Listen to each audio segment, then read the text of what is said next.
রক্তদান মহৎ দান। একমাত্র এখানেই কোনো ধর্মের সুড়সুড়ি চলে না। এক শ্রেণীর মানুষ এই যে ধর্মের সুড়সুড়ি দিয়ে বেড়ায়, যে হিন্দু তারাও, মুসলিম তারাও, খ্রিস্টান তারাও, তাদের যখন রক্তের প্রয়োজন হয় তারা কিন্তু একবারও জানতে চায় না যে রক্তটা কে দিয়েছে। তারা কিন্তু তখন ঠিক নিজেদের সুবিধে মতো রক্তটা নিয়ে নেয় এবং তখন জানতেও চায় না। পরবর্তীতে সিস্টেম করা উচিত রক্তটা কে দিল, তো ওই রক্তর পাউচের গায়ে লিখে দেওয়া উচিত যে এই রক্তটা একজন মুসলিম দিয়েছে নাকি একজন হিন্দু দিয়েছে নাকি খ্রিস্টান দিয়েছে। তখন বোঝা যাবে এদের ধর্মের সুড়সুড়ি, যে ক্রাইসিসে পড়লে তখন আর ওই ধর্মের সুড়সুড়ি চলে না। তখন ওই আপনজনকে বাঁচানোর জন্যে সে যেই রক্ত দিক না কেন, রক্তটা সে খুব স্বার্থপরের মতো নিয়ে নেয়।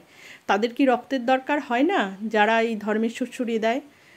অবশ্যই তাদেরও রক্তের দরকার হয়। তখন দিব্যি কিন্তু ব্লাড ব্যাংক থেকে বা যেখান থেকে হোক তারা কিন্তু রক্তটা ঠিকই নিয়ে নেয়।